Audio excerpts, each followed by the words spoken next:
Olá, bom dia. Você já ouviu falar em febre Europost? Pois é uma coisa nova, mas que já tem 18 registros só aqui no Maranhão. E já aconteceu até uma coisa diferente das outras vezes, porque já teve registro de 2 mortes no Brasil, o que nunca tinha acontecido. Mas o que é essa doença, quais são os sintomas, quais os problemas que ela pode acarretar? É sobre tudo isso que nós vamos conversar no programa de hoje, e quem está aqui comigo para conversar mais sobre isso e a gente ficar sabendo tudo a respeito dessa febre é a secretária adjunta da Secretaria de Estado da Saúde, Débora Campos. Bom dia, secretária. Bom dia, é um prazer estar aqui com vocês e falando de um tema que é muito importante para a gente, né, da saúde no momento. Obrigada pela sua presença e vamos só esclarecer, assim, só para a gente se situar, o que é exatamente a febre Europost? A febre Europost, ela é uma arbovirose, né, assim como a dengue, zika e chikungunya, e que já tinha sido diagnosticada no Brasil desde 1960. Só que ela era uma doença comum da região amazônica, ou seja, os casos registrados no Brasil existiam apenas na região da Amazônia. Isso. E agora não, agora ela resolveu se tomar conta do território todo.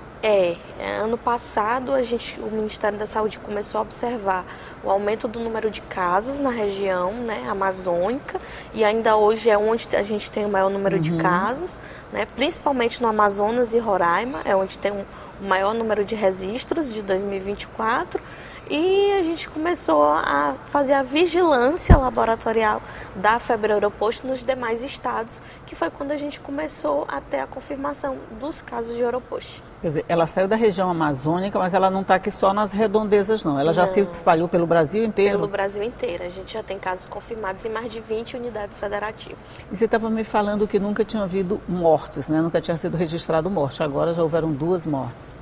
Então a gente imagina que assim como houve essa mudança de perfil epidemiológico, e o que é a mudança de perfil epidemiológico? É quando a gente, enquanto vigilância, enquanto saúde, a doença ela tem um comportamento, ela se comporta de uma determinada maneira e ela muda o comportamento, né? Que foi o que aconteceu com a Europost e o que aconteceu com a dengue esse ano também, que a gente no início do ano teve aí vários surtos de dengue em estados que normalmente não haviam casos e que começaram a ter um número muito grande de casos de dengue. Então a gente imagina, né, o que a vigilância traz como hipótese é principalmente a mudança do perfil climático que o país vem sofrendo e consequentemente a gente está tendo a mudança de algumas doenças, do perfil epidemiológico de algumas doenças, porque, por exemplo, o vírus que era comum da região amazônica, que nunca tinha saído de lá há mais de 40 anos,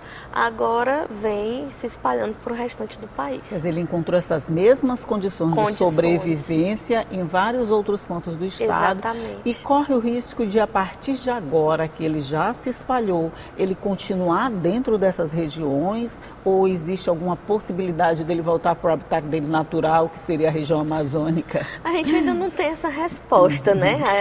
O Ministério da Saúde, assim como as vigilâncias de todos os outros estados, a gente tem se aprofundado mais a respeito da febre Europost, o próprio vetor, que não é o Aedes, né? Apesar de ser uma arbovirose, é um vetor chamado mosquito muruim ou mosquito pólvora, comumente chamado. Mosquito pólvora, é um bem pequenininho. Bem pequenininho, e ele só na anda minha em bando, região, né? ele chama maruim mesmo, maruim, sabe? Daquele que a gente quase nem vê, mas ele está... Que a picada dói. Uma beleza. Exatamente esse mosquito. Então a gente imagina que a gente tem feito estudos que a gente chama estudos entomológicos, que é a parte da vigilância que estuda os vetores, né? Então os mosquitos. Então a gente está fazendo esses estudos entomológicos dentro do estado para a gente saber onde está tendo a circulação da febre Europost e também se hoje esse desenho e essas hipóteses elas estão sendo analisadas por todos os estados, né? Entendi. Qual está sendo o comportamento da doença nesse momento a ponto de levar a óbito, que até então na literatura mundial não tinha registro. Gente, que absurdo, né? A gente tem 18 casos confirmados. Isso é um número alto? Ou essa é a média de todos os estados? Qual o ranking? Como é que a gente está colocado dentro dele? Não, a Bahia já está com mais de 800 casos confirmados. Meu Deus. Então a gente Existem estados que estão com um número realmente bem alto, inclusive os 2 óbitos que foram registrados foram do estado da Bahia. Na Bahia, os 2. Né? Os 2 óbitos. E a gente ainda está com a investigação do Espírito Santo, também que está com o óbito em investigação. Esses números eles mudam, até porque a vigilância está sendo feita principalmente de diagnóstico diferencial. O que é o diagnóstico diferencial? Os casos que estão chegando para os laboratórios centrais, que dão negativos para dengue, zika, chikungunya, a gente testa para Oropost para poder saber se é Oropost ou não, né? Já visto que negativa para dengue, zika e chikungunya. O que ela tem de diferente? Ela, por exemplo, ela não pode ser confundida com uma outra doença, com a dengue, por exemplo, ou com uma febre qualquer que você pega, não tem essa possibilidade? Ela pode ser muito confundida, até porque os sintomas, as arboviroses, quando a gente classifica como arbovirose, é justamente porque os sintomas são muito parecidos. Então, a febre de início súbito, que é comum na dengue, que é comum na chikungunya, que é comum na zika, as dores musculares, as dores nas articulações, a dor retroorbital, que é aquela dor atrás do olho, que é comum da dengue.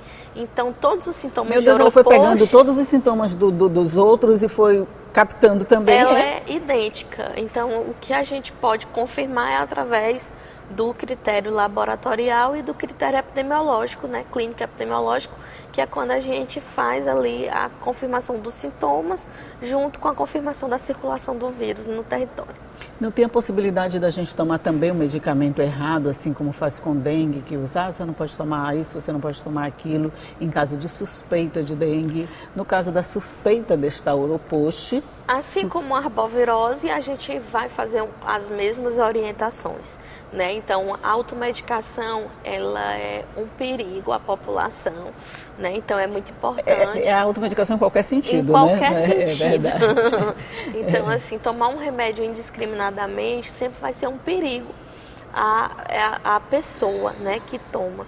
Então, o indicado é que ao apresentar os sintomas, você procure o serviço de saúde, procure o médico e o médico vai fazer as devidas orientações e a prescrição correta e adequada para a sua sintomatologia. Então, é muito importante que ninguém se automedique e que procure serviço de saúde. Esse é que é o problema, doutora secretária, porque quando a gente tem uma febrezinha, a nossa primeira tendência é tomar um antitérmico, se tem uma dor na cabeça, a gente vai tomar alguma coisa. Eu acho que mais chama atenção talvez seja a dor nos olhos, né? Essa retroorbital, as dores articulares. E as articulares, que pode indicar que é uma outra coisa, mas quando a gente tem só a febre e a dor de cabeça, a gente corre logo para um antitérmico, uma dipirona e está pensando que vai resolver o problema. Mas é muito importante que a gente frequente serviços de saúde, principalmente porque hoje a gente está estudando o novo comportamento da doença, né? Então, quanto mais precoce você frequentar o serviço de saúde, então você vai ter uma melhor conduta e um melhor apoio, né, em relação aos seus sintomas. Ok, nós vamos fazer só um rápido intervalo aqui na nossa conversa, mas é rapidinho, a gente só vai tomar uma água, um cafezinho e escutar qualquer maruim que apareça por aqui, mas a gente volta já já, é só um minuto.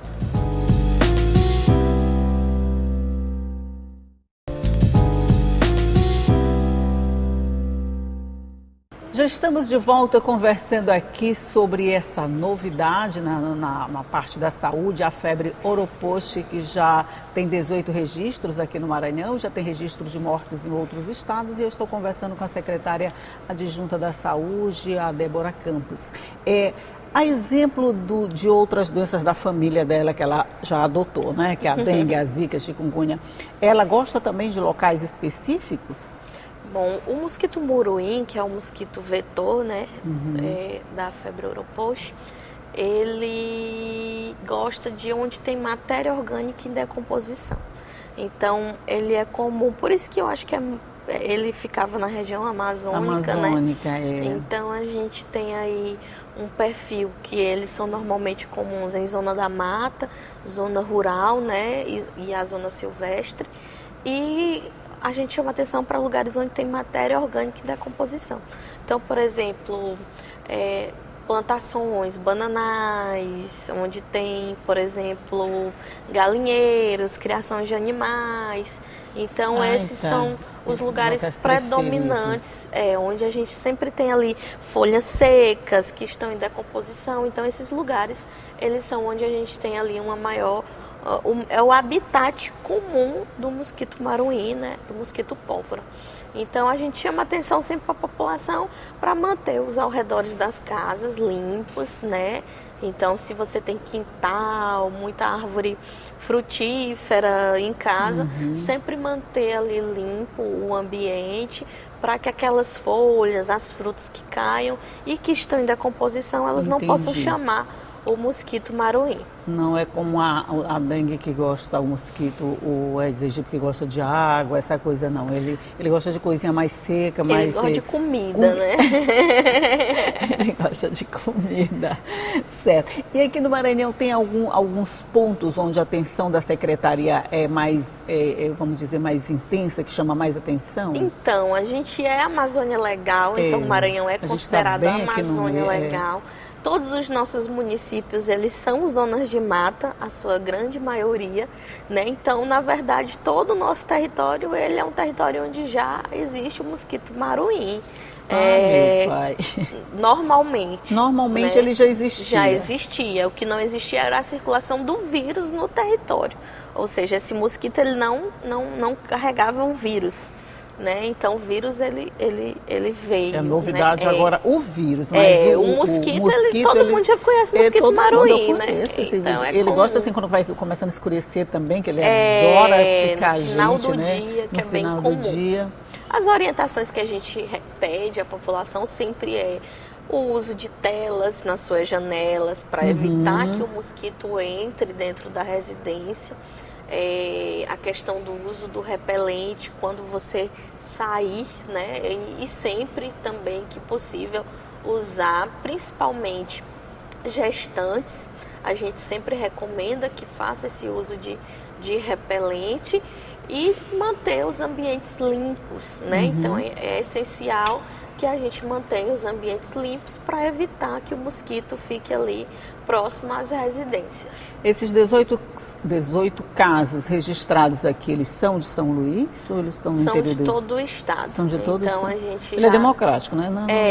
A gente já tem aí a confirmação na Macrosul, que é a região sul, na Macroleste e na Macronorte. Todo o estado, então, de alguma forma, está sob alerta? Está sob alerta. E as consequências, doutora, dessa, por exemplo, eu peguei a Europost, vamos lá, assim, já vou cruzar o dedo, eu peguei a Europost.